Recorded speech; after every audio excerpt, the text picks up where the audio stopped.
Hey, Lisa, welcome to the show. How are you doing today? I'm good. How are you? I'm doing well. It's good to see you again. Good to see you too. Thank you for having me on. Yeah, absolutely.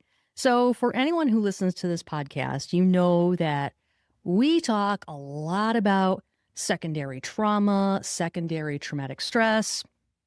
But 2 years ago, you experienced a dog attack, which is a form of primary trauma. It's something that happens directly to us.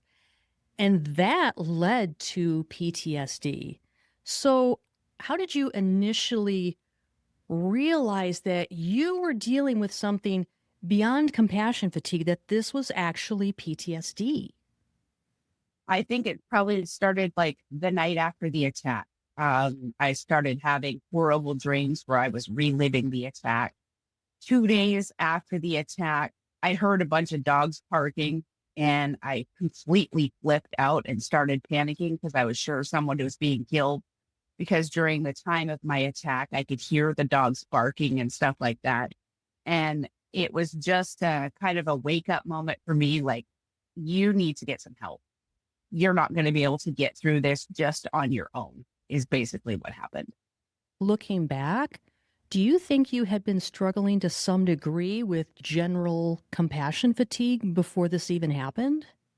Oh, 1000%. I was about year 25 into my career in rescue when the attack occurred. When I first started rescue, we never talked about it. We just shut up, dealt with the sad things. We moved forward. We were strong. We just did not talk about our emotions or deal with our emotions. And so, I mean, that's how I was taught. That's what we do. I had years of compassion fatigue that also built up, that I also had to deal with while I was recovering from the attack on top of the PTSD. That, kind of don't ask, don't tell kind of mentality is Yep. something I'm very familiar with. I don't know if Yep. that was just like the times or a Gen X thing or, maybe a little bit of both. I But think it's a little bit of both, yeah, honestly. I mean, even though you are in a leadership position, this still requires constant interaction to some degree with the animals. What was it like to return to work after your attack, and what specific like fears or triggers did you have to kind of learn to navigate? So I did a lot of immersion therapy throughout my recovery. One was just being able to walk back into the kennel area where I was attacked. I did it all after hours when nobody was there, so nobody could see me because it was very emotional and very hard. The first couple of times, my husband was on the premises, but he wasn't actually with me just in case I had like a major breakdown or something.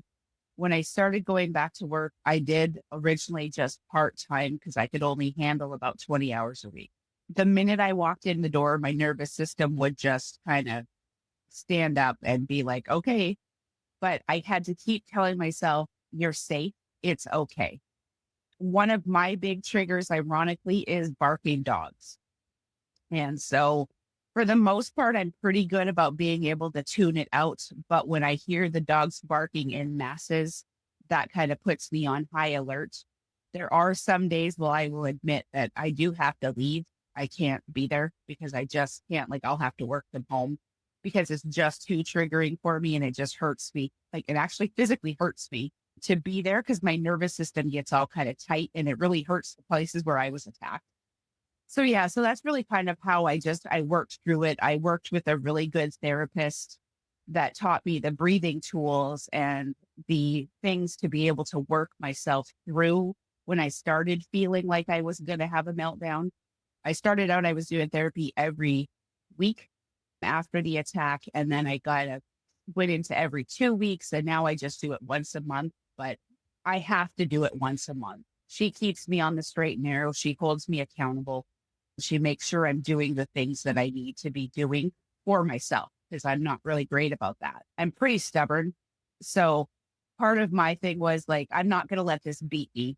This doesn't get to define my career. I'm going to use it as a defining moment in my career and I'm going to use it as a platform. If I could help just one person with the fact that I got attacked and almost killed, that is what I want to use it.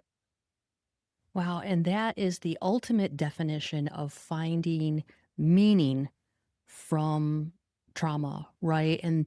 And we know from research that being able to somehow find that meaning, and sometimes it takes a while, right? But to be able to kind of find that meaning is in and of itself a healing part of trauma. Have you found that to be the case? Yes, a lot of people are very like conscious to not, they don't want to talk about it. Like we just don't want to talk about it because I don't know if they think it's too triggering for me.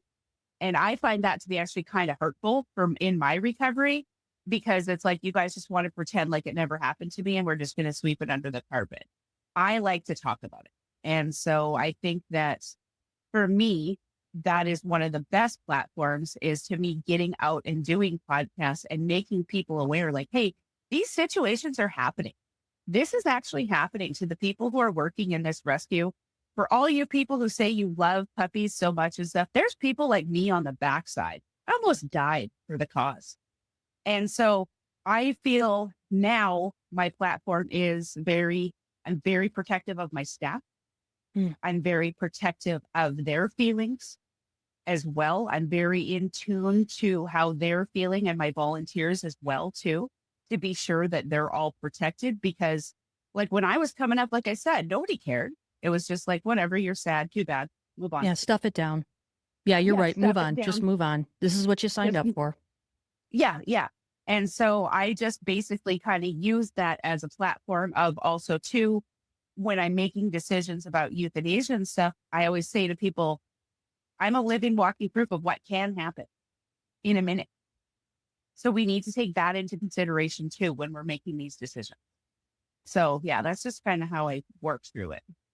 Yeah, well, I'm so glad. I mean, you know me, we've known each other for a while, and I think you know Yes. by now that, I'm pretty vulnerable and pretty transparent, but that's also something that I had to learn.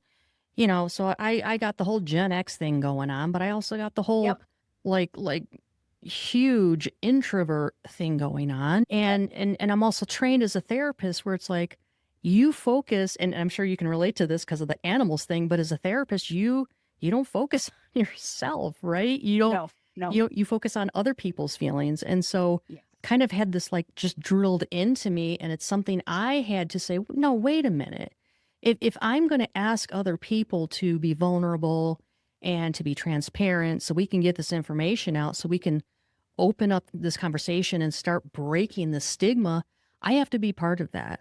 Right. And Yes. so I really appreciate that, you are now in this position where you can use what happened to you, you can find meaning from it, and you can take that lesson and start sharing it with others.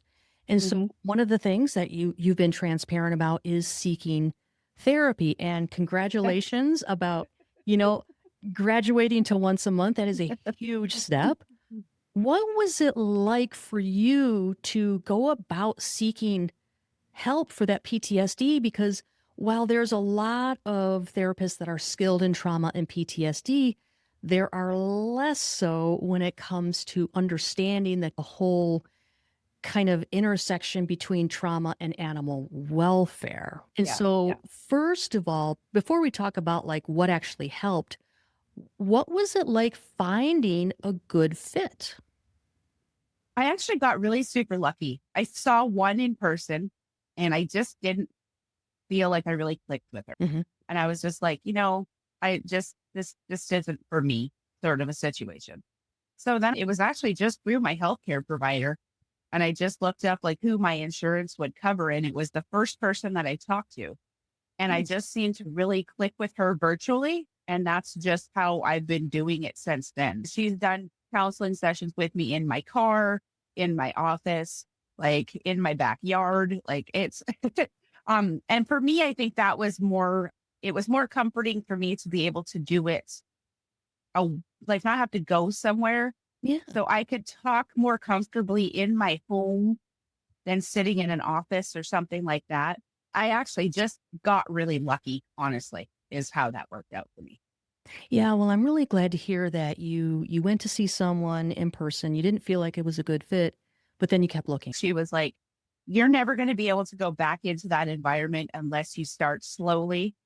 And she's like, "You're going to have issues when you walk in the door." So she's like, "I need to encourage you to start doing it now." And we started, I think, 3 weeks after the attack. I went after hours when nobody was there. I would just walk the compound and I stood in the spot where I was attacked and relived everything. And I did that multiple times until I could walk back into the area and it didn't seem to bother me. Like it didn't seem to make my skin hackle when I walked through there and stuff like that. Yeah, and the whole goal of really any kind of trauma therapy is not to get you to erase the memory and, Yeah. pretend like it didn't happen. It's always going to be there. But one of the analogies I use with my clients, and let me know if this is kind of what your experience was as well. So, first of all, I teach them all the nervous system regulation and distress tolerance skills so they can handle because yeah, it's difficult, right? That exposure, that Hmm. immersion therapy, it's not easy. And we want to have tools to make sure that you can regulate yourself if you start to Hmm. get really overwhelmed or distressed. And so I often use the analogy of like, okay, again, you're not going to just erase that memory. It's always going to be there with you, but it's more like if you're watching this like on a screen, like a movie or a video, you get to the point where you can like pause the video, you can slow it down, you can fast forward, you can do all these things with it rather than it always just being front and center, just playing over and Yeah. over. It's like you have control over that. Did you find that to be the case as you got more and more into therapy and started, your healing journey? Yeah. And one of the things like she worked on, because I had really bad nightmares. That was part of mine was nightmares every night was the attack was occurring. And one of the things she taught me was to change my dreams. Basically, the nightmares would come, I would wake up, and then she taught me to like lay there and in my head, play out a scenario that would make it funny. So instead of a dog attacking me, it was this little tiny squirrel or, just something that would make it kind of like funnier for me. So that would Yeah, yeah. be a more lighthearted situation. And so like that helped me a ton. Of course, all the breathing stuff as well, too, because she taught me how to deal with myself in those situations. And she also taught me how to prioritize things. Like, because before everything to me was a big deal. And she taught me how to figure that out to make it so like, is it really that big of a deal? I mean, and one of the things I always go back on is how much of a big deal is this? Like, I was just about dead 2 years ago. It really Is puts this things in really that? perspective. It does. What have you found has been helpful as far as both PTSD recovery and compassion fatigue recovery? I got onto some Facebook groups of shelter workers, and I'm not overly active, but I do a lot of reading of just what other people post. One of the things was I found you. You have put some amazing groups together and classes that I've been a part of. And I've developed some really good friendships from those classes as well, too, that are now resources for me that we just kind of do mental health check-ins with each other. Find your people. That's the Yeah. biggest thing. Find the people that are like you. Find the people that understand you because the reality of it is your family can't help you. They don't understand it. And also you're traumatizing them by telling them the things that we see and stuff like that. So working with people that are like you is what you need to do and have those conversations with them.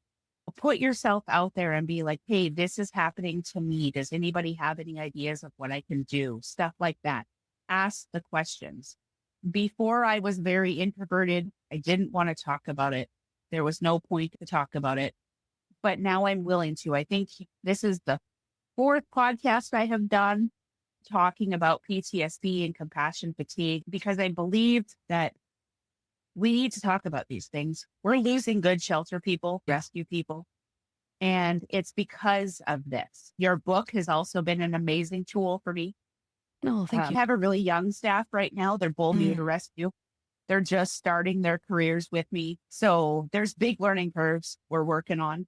Um, and so it's just been kind of really healing for me to surround myself with people like, Yeah, and I don't know if you feel this way as well, but I am someone who struggled with compassion fatigue for decades and decades before I even realized there was a name for it. If you don't know yeah, there's a name for yeah, it, you don't really do anything about it. You just think you're just weird. yeah. I love that you are normalizing this for your staff, especially the newbies, right? Because my God, had you and I had this information 25 years ago, wow, things might look very different. Maybe. However, we didn't. We had to learn the hard way. And there might be something to be said about that, right? So you are very open about your mental health and what you've struggled Mhm. with. At what point did you kind of go from introvert, this doesn't matter, I don't talk about it? At what point did you realize that your experience could actually become this source of strength that you could then turn around and help your colleagues in this field? So after my attack, I had to do a lot of soul searching. Was I going to go back?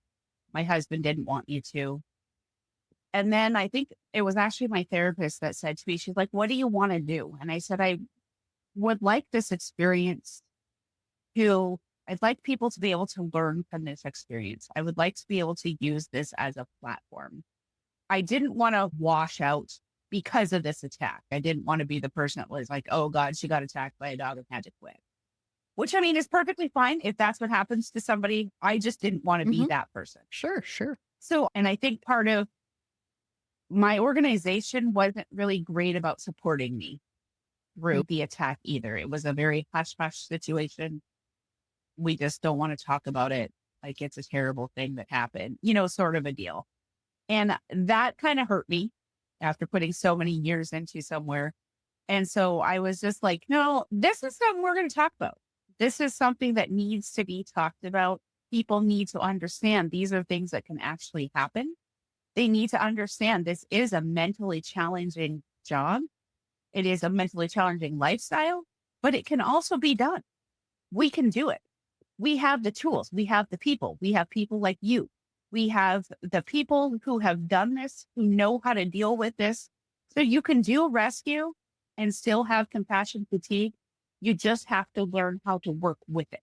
I think you're right. If you're going to be in this field, you I know guys, I say it all the time, but you can't take your mental health for granted. This is Oh, something you have to manage day to day. and that's basically like, I don't ever think I'm going to be healed. I have too many years of trauma behind me, even before the attack. The amount of euthanasias and all of the terrible things that I have seen, all of the terrible things that I continue to see. And I think that you just have to know the tools are out there and use them. It's very easy in this line of work to just push yourself down, but you have to do things for yourself. You can't be a good advocate if you can't take care of yourself. I struggle with it still, but I'm pretty good about it now. Like I'm good about saying to my staff, like, you know what? I just need a break. I'm walking away. And I will just walk away and I can notice it with my staff. I'll be like, you just need to go. You need to go home for the day and take some time and just let me deal with this today, sort of a deal. And so it's knowing the tools are out there and being willing to use the tools is the other thing. Don't think you're too proud to because there's no shame in using the tools. I love the fact that you're normalizing this experience. You are modeling it as well. So, when you need to just take a break and, go kind of regulate yourself, well, you openly do so. And that gives your staff permission to do the same without that shame or without that judgment. Mhm. But looking back, what do you wish you had known in those early days? What advice would you have for someone who is just kind of at that crossroads of like, okay, I need to face this trauma head on and heal from it, or I need to just keep doing what I'm doing, stuff it down, maybe leave the field? Face it. Don't stuff it down as much as it's going to hurt. You need to face it if you want to be true to yourself and to the people around you. My trauma has changed the person that I am. The person that I was 2 years ago, she's gone. And somebody different emerged the day after that trauma. And so don't let it define you, though. There's the tools out there. So please use them. There's no shame in being sad. There's no shame in having to get the help. And if anybody shames you, give them my number. Oh, dear. I'll fix it up for them because there is just the work we're doing is amazing, but it's hard. Yeah. And we need people to keep doing the work. And if we don't have the people, there's going to be a lot more suffering. And so the biggest thing for me was to take care of me. And my therapist always says to me, be kind to yourself. And that is the hardest thing to do, is to be forgiving to yourself. And that's where I struggled a ton right after my attack, because to get the animal off of me, it was not a very pretty picture of what had to occur. And I carried guilt with me about that for Mhm. quite some time because I felt so bad for him. Yeah. And then I had a friend actually who also does rescue that was like, the guy had a great time. You don't need to feel bad for him. So she kind of talked me through that, but also find people, talk to people that can help you work through it. Yeah. And it's a hard road, but so Yep. is not healing from the trauma. That's probably a harder road. Yeah, I think so. I think that because mentally it's not healthy and life's hard as it is. And so when you have these kind of traumas on the backside of things, it's just, it's not good. And that it leads to a path that most people don't want to take. Most of us enter into this work because we see there's a need and we can see that we can make a difference. And whether you believe it or not, you actually are making a difference, whether it be one animal or whether it be 1,000. And that's how I have to look at it, because I'm never going to be able to change the big picture. Animal welfare is going to be what it's going to be. Yeah. And I, on a global level, can't change that, but I can change for every one of the animals that comes into my shelter. And that's what I concentrate on. I don't allow the big stuff to get into my head anymore, Mm. because that causes compassion fatigue, because that causes the burnout. Like, I'm not doing enough. I need to do more. I need to do more. I need to do more. You need to block that out. You just need to block that out. There's a saying I have now that's, it's not my problem. Unfortunately, it's not my problem. That statement feels really selfish, doesn't it? And it's okay to be selfish, though. That's all right. You're allowed to be selfish. One of the things that I'm very conscious of is that my staff members get their days off, Mm. because this was a big thing for me. I've worked, 40, 50, 60 days in a row before. I still kind of sometimes do it. And nobody recognized for me early on, like, hey, this is a problem. You need to stop. And so I'm very conscious with my staff, like, you need to go for your days off and take your days off, because that's really important. And yeah, that feels selfish, but it also needs to happen. And be selfish. Like, be selfish. It's okay to be selfish. It's okay to put yourself in the equation. Yeah. Yeah. Yeah. Yeah. And so, last question. We know from research that one of the best things that can help us heal from trauma or even compassion fatigue in general is having a purpose. What is your why? What makes you continue to show up for animals day after day? These guys don't have a voice. They don't have anybody who could speak for them. They don't have people who protect them. So that's why I show up. I show up for them. I show up because they need somebody to advocate for them. They need somebody to advocate for their needs, their wants. And if there's nobody to do it, what's going to happen to them? I put it, the purpose is, it's not for me. I do it for them because they deserve it. They deserve better than what they get. And if we can have that outcome, that that animal walks out of the shelter and goes on to live an amazing life, that is my purpose. And that's what makes me feel good. And I've been getting a ton of emails now because I've been doing it for so long. Like a lot of the dogs I placed are dying now. Mm. And I get a ton of emails though from adopters that will be like, I just wanted to let you know that so and so passed away. And, you made such amazing difference in his life. And thank you for letting us adopt him and be part of your life and be part of his life. And that's the things that kind of keep me going. But I show up for them, but it's also important that you show up for you too. I do it for the animals though. I definitely don't do it for the people. I can tell you that. Um, because Join the I, club. yeah, because my faith in humanity is low for the most part anyway. What really matters to me is the feelings of this animal. Yeah. And that's the most important thing to me. Well, Lisa, I lied. I have one more question for you. Is there anything else that you would like to share with our audience? I just would like to just put out like, watch your social media pages, get the people to donate. That's the biggest thing. We can't do the work without the donations. I just would like everybody to take care of themselves and be kind to themselves. And it's okay. It's okay if you're hurting, reach out because there's people like Jen, there's people like me who understand. We understand what you're going through. And it's okay to have all of those feelings. And it's also okay to walk away if that's what you need to do for you. It makes me sad because we've lost some really good people. And that is part of why I want to do all of this is because I want to see that does not happen. Yeah, absolutely.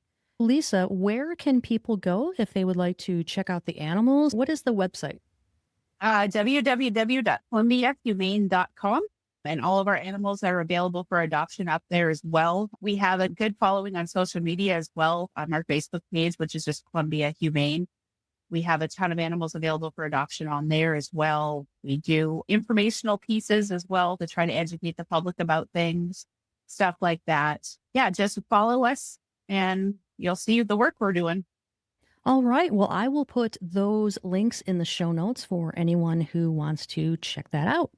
All right, Lisa, thank you so much. Well, thank you for having me and thank you for doing what you do. It's not easy, I'm sure, to listen to us all complain about our status. And you always meet us with a smile and work us through it. So I appreciate that. Oh, thanks, Lisa. Well, you have a good rest of your week, and I will talk to you soon. All right. Thank you. Bye. Bye bye.